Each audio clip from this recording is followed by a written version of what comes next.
성령 강림 후 넷째 주일을 맞이하여서 뱀의 속삭임을 이기는 성령의 사람이라고는 제목으로 말씀을 전하고자 합니다.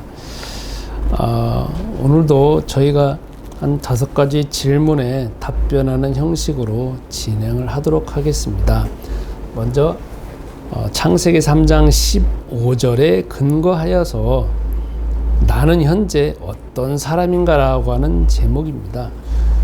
하나님께서는 우리 인간이 세상을 살 때 가장 중요한 세상의 원리를 말씀하셨습니다. 그거는 지금도 이 세상은 사단이 장악하고 있다.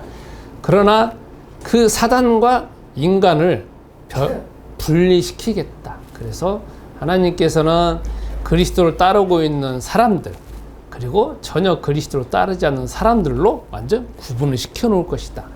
그들은 지금부터 죽을 때까지 계속적으로 전쟁이 있을 것이다. 그런데 궁극적으로는 하나님이 보내시는 그리스도와 그리스도 후손들이 다른 세력을 이길 것이다. 이렇게 여호와 하나님께서는 아예 세상에 어떻게 살아가야 될 걸 다 구도를 짜 놓으시고 그렇게 만들어 놓으셨습니다. 그전에는 그런 세상이 아니었습니다. 그래서 현재 우리는 수천 년이 흘러간 가운데, 거의 그냥 대충 따져보면 6천 년이 지금 흘러간 가운데서 지금 우리가 이 세상에 살고 있습니다. 그러면 이 세상은 조금 달라졌다 할지라도 그 원래 여호와 하나님이 창세기 3장 15절에 그 구도로 지금 흘러가고 있는 가운데 여러분과 저가 지금도 있습니다. 그러면 우리는 나 스스로 나 자신이 사는 게 아니라 하나님과 나의 관계는 이전에는 멀어졌고 단절되어졌고 그 다음에 하나님의 생명이 떠나 있었는데 우리는 예수이신 그리스도로 말미암아 나는 지금 하나님의 자녀가 되어져 있습니다.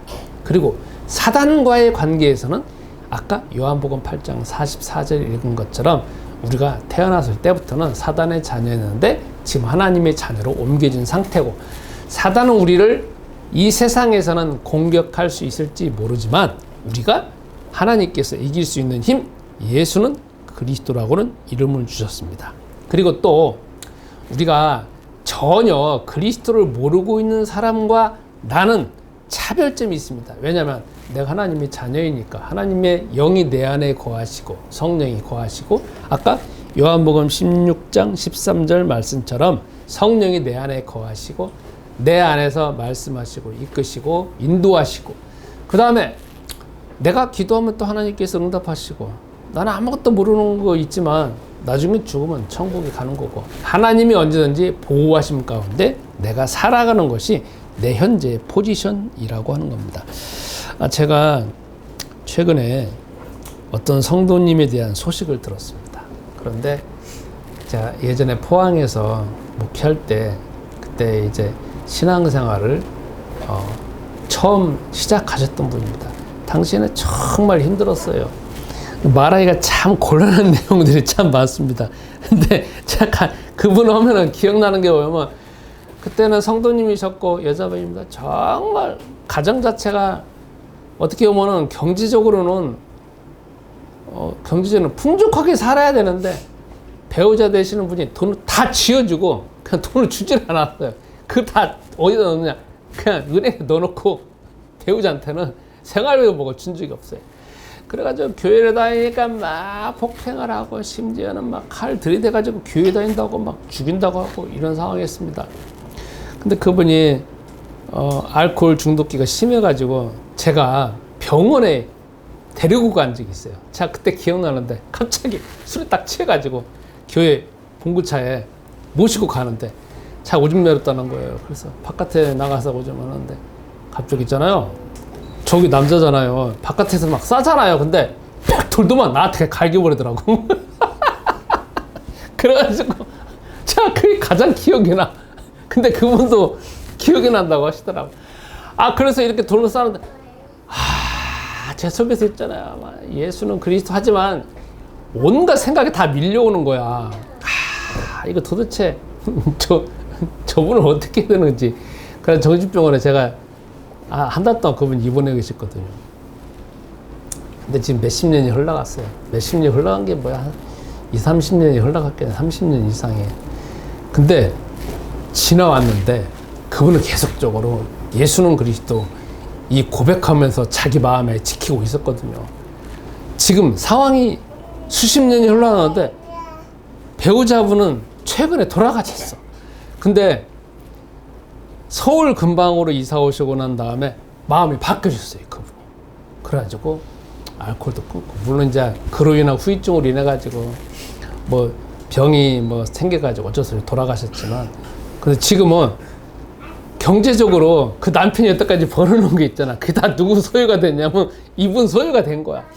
그러니까 집도 있잖아요. 큰 집 있고, 그 다음에 뭐 연금이고 뭐고 풍족하게 나와요. 그리고 뭐 차도 다 자기 차고. 그래가지고 최근에 전화가 오셨대. 아우 정말 편하고 있잖아요. 이제는 아무 걱정이 없다는 거야. 그리고 자녀들도 너무 잘 된 거야. 근데 최근에 포항에 가봤대요.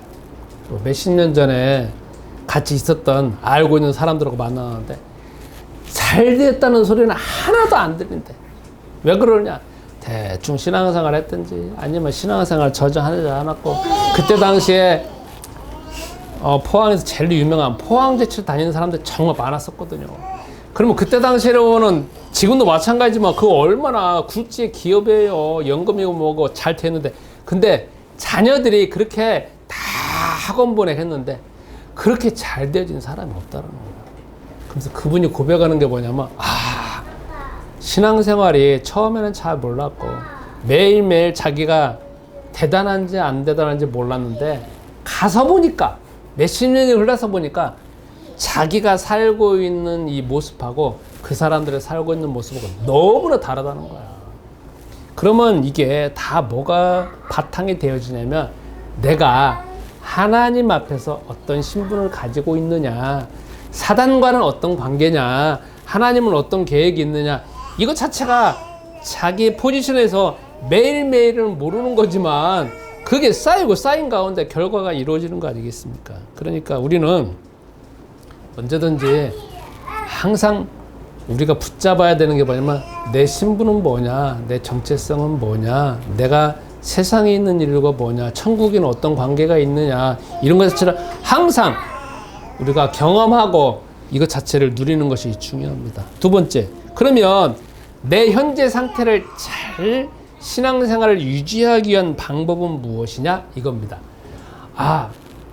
보통 우리가 바깥에 아니면 신앙생활 하시는 분들은 교회 와가지고 이렇게 신앙생활 잘하고 또 새벽 예배하고 주일 낮 예배 밤 예배 여기서 기도를 하면 신앙생활을 잘 한다라고 생각합니다. 근데 이게 우리가 순간에 모이는 겁니다. 그쵸? 우리에게 중요한 거는 가정생활입니다. 우리에게 중요한 건 직장생활입니다. 우리에게 중요한 거는 나 혼자 있는 생활입니다. 그때 우리의 아까 말하는 것처럼 신앙적인 포지션을 어떻게 잘 지키냐라는 게 참 중요합니다. 그러기 위해서 우리가 가장 쉬운 방법이 있습니다. 저 따라서 하겠습니다. 예수는 그리스도, 예수는 그리스도, 예수는 그리스도, 예수는 그리스도, 예수는 그리스도, 예수는 그리스도. 나한테, 나는 하나님의 자녀, 나는 하나님의 자녀, 나는 하나님의 자녀, 나는 하나님의 자녀. 모든 문제 끝. 마귀야 가라. 성령 충만. 세계. 복음화. 요게 기도의 가장 핵심적인 내용이고 성경의 가장 핵심적인 내용입니다. 이걸 어디에다가? 내 마음에다가. 그러니까 계속 우리가 이것을 훈련하고 고백하는 게 중요합니다. 저는 여러분들이 그 출근하는 시점에 제가 그때 이제 그걸 보고 사진을 찍어서 보여주지 않습니까? 그럼 그때 이제 해서 약 1시간 이상 합니다. 어떻게 보면 어느 때는 막 하고 있다가 힘드니까 그냥 묵상하면 되는 거죠. 말로 하거든요. 예수는 그리스도, 예수는 그리스도 하는데 이게 아침에 하면 정말 힘들어요. 막 말도 안 나오고 막 그러거든요. 어느 때는 하고 있다가 제가 자고 있는 제 모습을 봐요. 그리고 그래도 한참 정신 차려서 하거든요. 이게 있잖아요. 순간순간 힘들어요. 근데 해야 돼요. 왜 해야 되냐면 내 육체는, 내 정신 세계는, 내가 여태까지 붙잡혀져 있는 내 사고방식은 하나님의 자녀의 습관이 아니에요. 그리고 창세기 3장 15절에 그 여호와 하나님이 말씀하신 언약이 나의 안에서 태어날 때부터 가지고 있는 게 아니에요. 여기 보면 저기 이제 10개월째 되어진 아이도 있잖아요. 그리고 2살 넘은 아이도 있잖아요. 제가 가만히 케어하면서 본 게 있어요. 저들은 태어나서 지금까지 있는데 하나님 안 찾아요. 이 속에서 하나님 찾을 수 있는 인자는 있어도 그게 활성화 안 돼 있어요. 태어나서 하는 게 뭐냐면 제일 그들의 눈에 띄는 게 뭐냐면 먹는 거예요. 그러니까 누가 뭐 먹는다라 뭐 가잖아요. 예배 드릴 때 와서 뭐 한다. 이거 자체가 태어날 때부터 형성이 안 돼 있어요. 우리 몸은 태어날 때부터 먹고 입고 자고 쓰고 그런 거 있잖아요. 그게 그냥 본능으로 갖고 자리 잡고 있어요.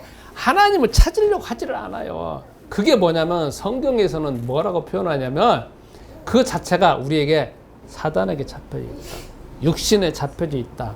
그 다음에 세상의 정욕에 잡혀 있다. 그렇게 표현을 하고 있어요. 그러니까 이 내 몸 속에 있는 본능적인 거를 우리가 이기려고 하면은 어떻게 되느냐? 계속 우리 속에서 훈련하는 방법밖에 없어요. 훈련하면 삶 가운데 나타납니다. 다시 저 따라서 하겠습니다. 예수는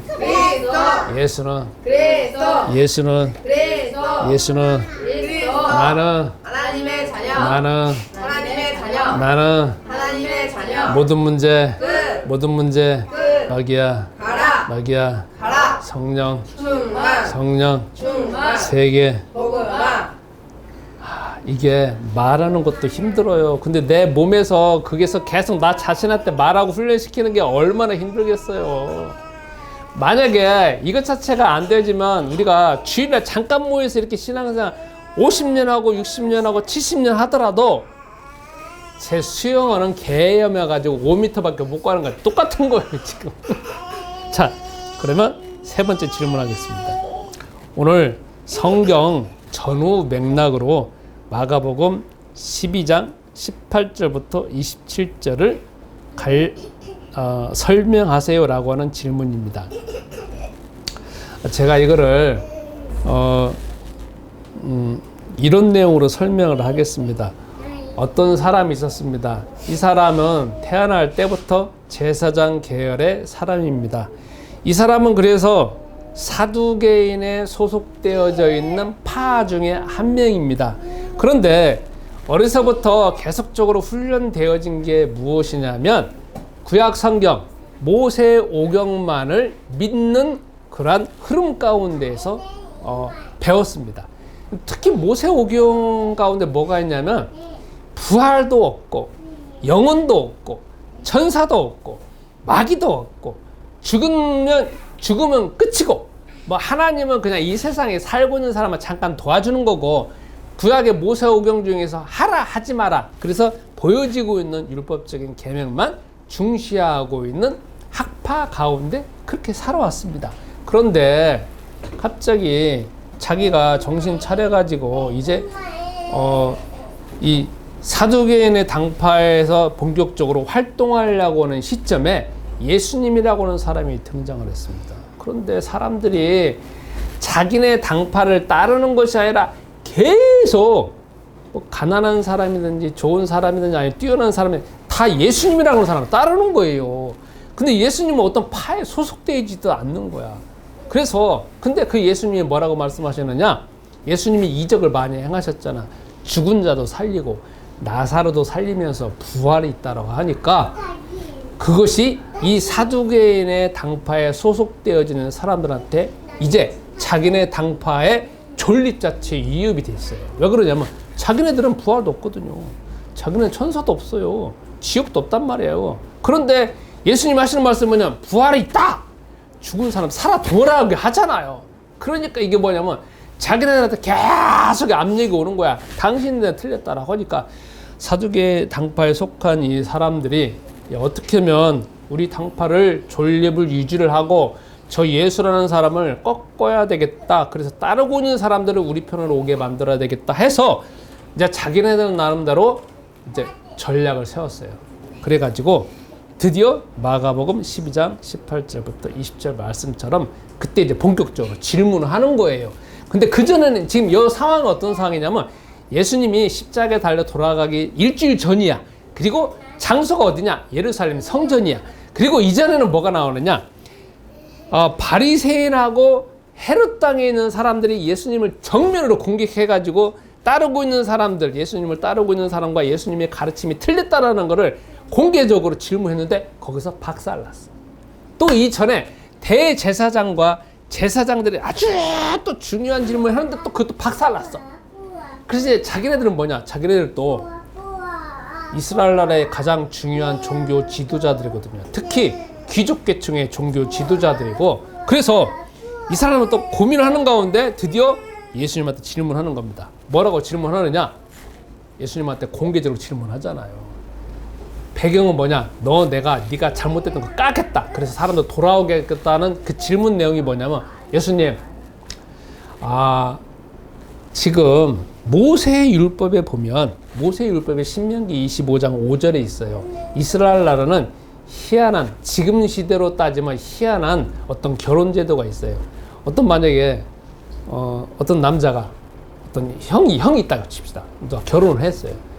근데 형하고 결혼했다면 형수가 있을 거 아니에요? 근데 형이 갑자기 죽었어. 자녀도 없어. 그럼 결혼하자는 동생이 있잖아.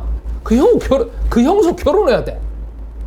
이게 참 어떻게 보면 지금 상황으로 따지면 참 불합리하고 이상한 건데, 그때 신명기 25장 5절에는 이스라엘 나라에는 그게 근거가 되어져 있고 그게 내려져 오고 있어요. 그래서 사두개인 한 명이 딱 질문하는 거야. 예수님 있잖아요. 아주 극단적인 질문하는 거야. 극단적인 질문. 현실적으로도 안 맞는 질문. 모세의 율법에 따르면 형수하고 결혼하는데 형이 죽으면 동생이 그 형한테 결혼해가지고 다시 자녀를 낳아서 형의 자녀로서 올리는 거 아니겠습니까? 그런데 형하고 형수가 있었는데 형이 죽었어요. 그래서 결혼하자는 동생이 그 형수고 다시 결혼했어요. 또 죽었어요.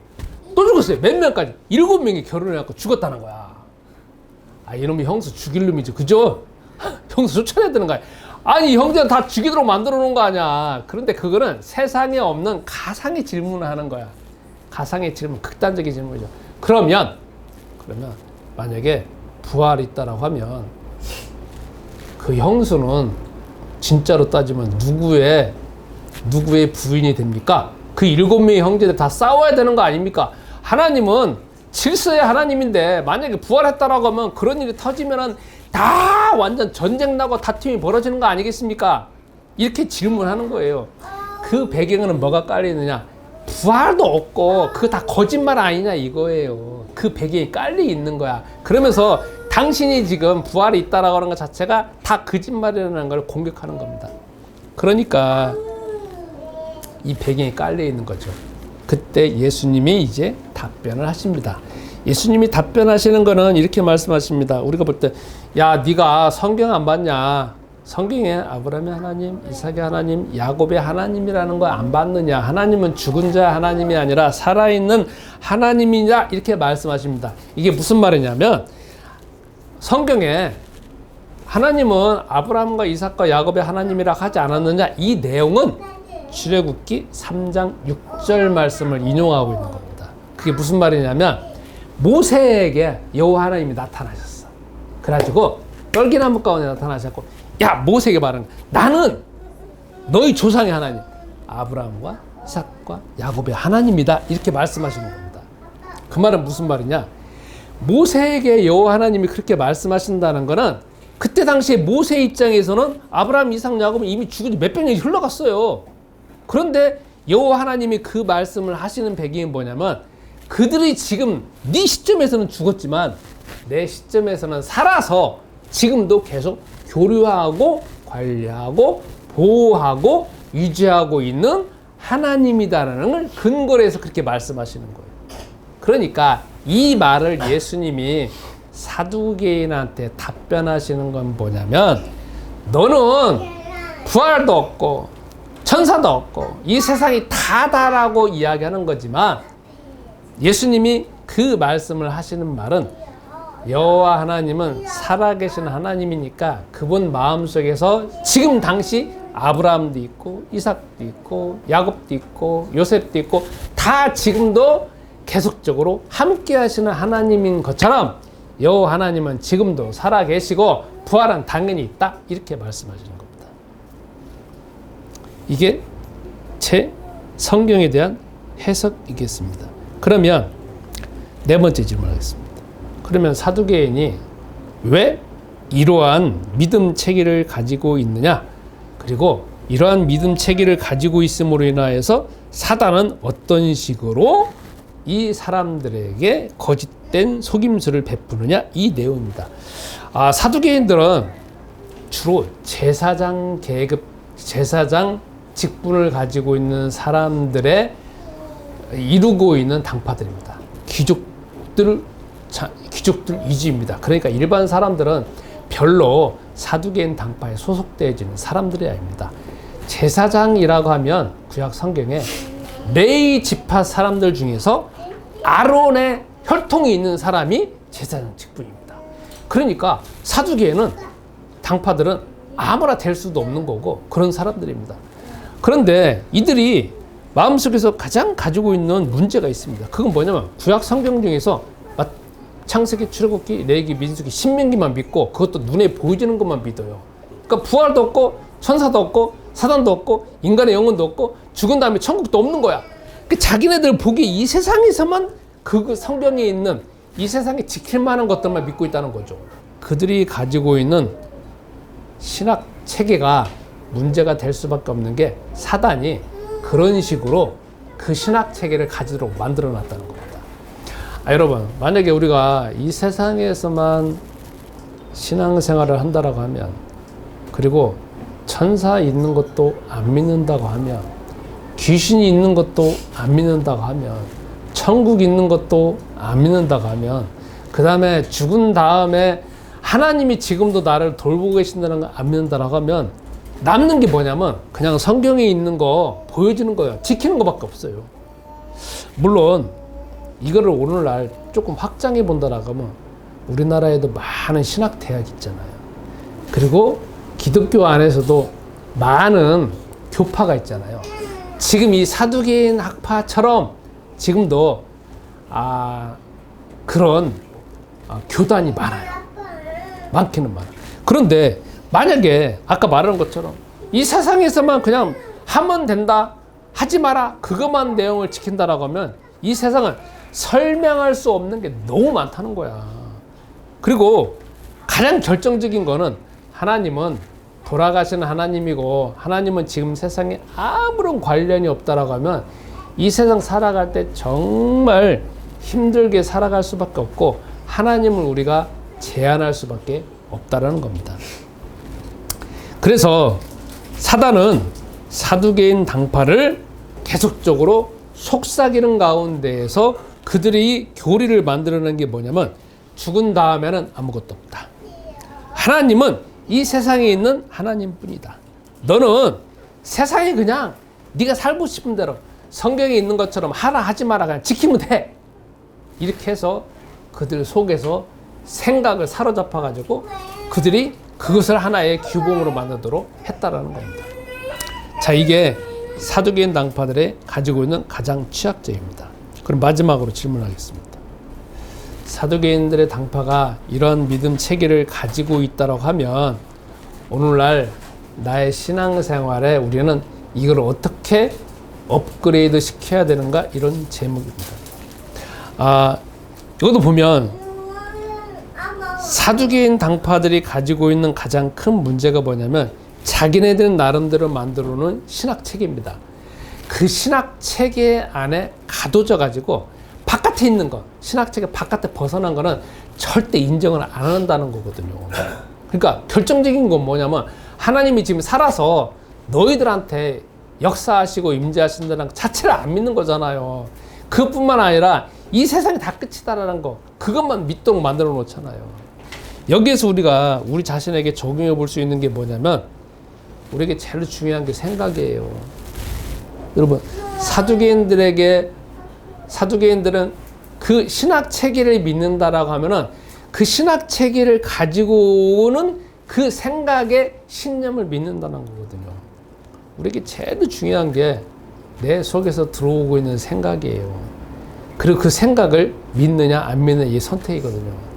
그래서 우리는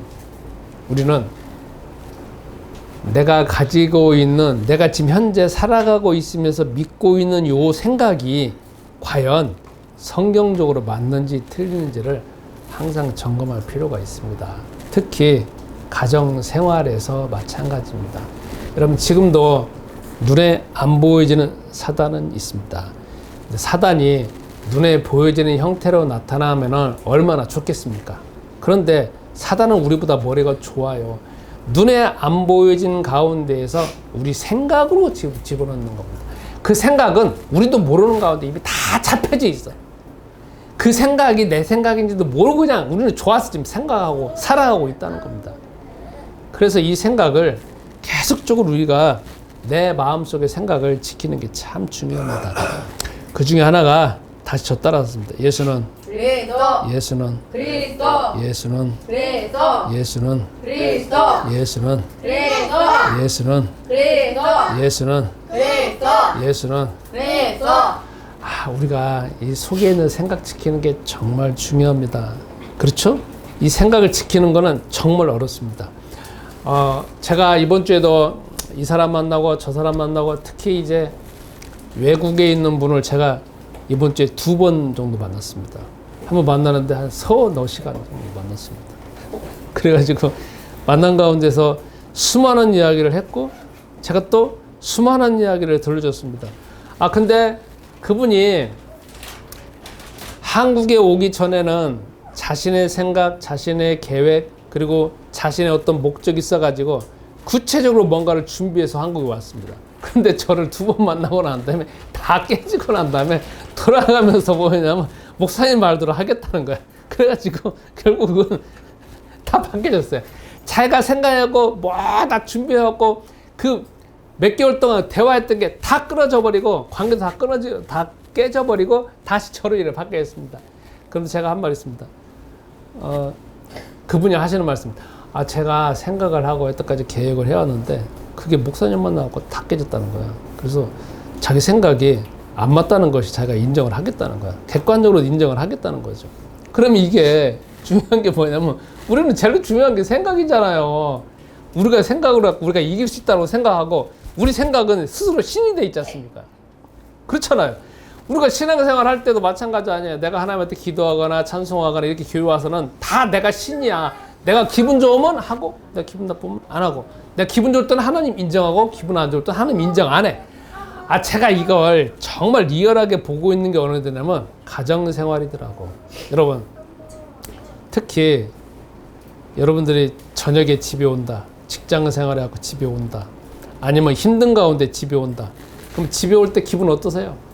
아니면 유치원 갔다가 집에 와요. 막 보면은 막 땀 뻘뻘 나고 막 얼굴 빡 요즘 이번 주도 덥잖아요. 막 그러니까 막 오면서 이제 막 여태까지 막 재밌게 놀다가 이제 들어올 때면 재밌게 짜증이 팍 나는 거야. 그러니까 막 이런 말 저런 말만 해요.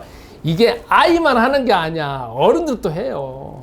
제가 예전에 봤을 때 저도 그런 게 심했거든요. 심한 게 아니라 그걸 제가 알았어요. 야, 내가 저녁에 올 때쯤 되면은 내가 스트레스 받고 막 이빠이 와서 집에 와서 자연한테 푸는구나. 야, 이러면 안 되겠다. 그리고 제가 그때 깨달은 게 어느 때면 30대 중반이었을 거예요. 그래서 야, 이제부터는 하지 않아야 되겠다. 어떻게 오기 전에 아무리 내가 피곤하고 아무리 내가 욕하고 싶다 할지라도 집에 들어오면 그게 다 짜증나는 게 보이니까 짜증나는 게 아니거든요. 그들은 그대로 해요. 내가 이미 짜증나져 있는 가운데 다 보니까 해석이 이상해진 거 아니야. 내가 주인이니까. 그래서 어떻게 하느냐. 오기 전에요. 항상 나무에다가 다 욕을 퍼붓고 오는 거예요. 나무 쳐다보면서 막 욕을 하든지 누구 만약에 이상한 사람이 있으면 막 거기다 씹어대요. 이거 다 풀고 와. 집에 와갖고 야, 뭐 했느냐 이렇게 하거든요. 근데 제가 이번 주에 보니까 아까 말한 건 유치원 학생이든지 어른이든지 심지어 자녀를 키우고 있는 부모님도 와서 뭐냐면 풀더라고. 희한하게 풀어. 나한테도 풀더라고, 나한테. 그걸 막 쏴! 이러냐고 저러냐고. 가만 들으면서 나는 30대 초반에 저걸 내가 바꿔갖고 하는데 그 사람들은 그런지도 몰라요. 그래갖고 뭐냐면 갑자기 평상시는 기분 좋은데 밤에 피곤하고 들어오니까 인상이 벌써 달라져 있어. 순한 양이 아니야. 딱 하면서 왜 저랬냐 이거야. 내가 보면서 저럴 때 제일 중요한 게 가정생활에서 내 마음을 지키는 것이고, 가정생활에 제일로 중요한 때가 때 내가 피곤할 때거든요. 내가 피곤할 때, 아까 말한 것처럼 내가 피곤할 때는 하나님도 없잖아요. 내가 신이니까 하나님 없어? 뭐 하나님 있으면 나와보라게. 막 내가 문제가 심각해요. 응답이 안 되지고, 그때는 응답이 되고 되어지기가 힘들잖아요. 막 하나님께 욕 퍼부어요. 막 살아있으면 오라가면서 막 욕하잖아. 그다음 기분 좋으면 하나님도 감사하다고 하잖아. 이게 다 뭐냐면 내가 주인이야, 내가 주인. 그래서 가장 힘들고 가장 피곤할 때 찾아야 되는 게 그리스도라는 이름입니다. 다시 하겠습니다. 예수는 지금 여기는 조금만 불러도 돼. 가장 어느 때 불러야 되냐? 내가 가장 힘들 때 불러야 돼. 내 마음을 지키기 위해서. 내가 가장 힘들 때 온갖 세상이 다 들어오잖아요. 사고방식이. 야, 너 지금 기분 나쁘잖아. 저것도 기분 나빠. 저것도 기분 나빠. 저것도. 그래 해가지고 막 벌어지는 거 아니야. 그때 제일 많이 싸움이 벌어지는 거고, 그때 제일 많이 평상시 천사 같은 나의 배우자가 갑자기 그냥 귀신이 돼버리는 거잖아. 그래서 우리는 내 생각을 지키는 게 중요합니다. 결국 사두개인들은 천사도 없고 귀신도 없고 부활도 없고 영도 없으면 그럼 뭐들을 믿어. 그러면 성경에 있는 거 그냥 반절도 안 믿는 것뿐만 아니라 그냥 성경에 있는 거 뭐 5%나 1%밖에 안 믿는 거야. 그래가지고 어떻게 세상을 장악을 하고 자기의 현재, 과거, 미래 문제를 해결할 수 있냐고요. 아무것도 해결 못 한다는 거죠. 그래서 여러분과 내가 이번 한 주간도 내 마음을 지키고, 특히 내가 기존에 가지고 있는 신학체계의 사고방식이 어떤 것인지를 해서 그리스도 이름으로 계속 깨면서, 가장 결정적인 거는 살아계신 하나님.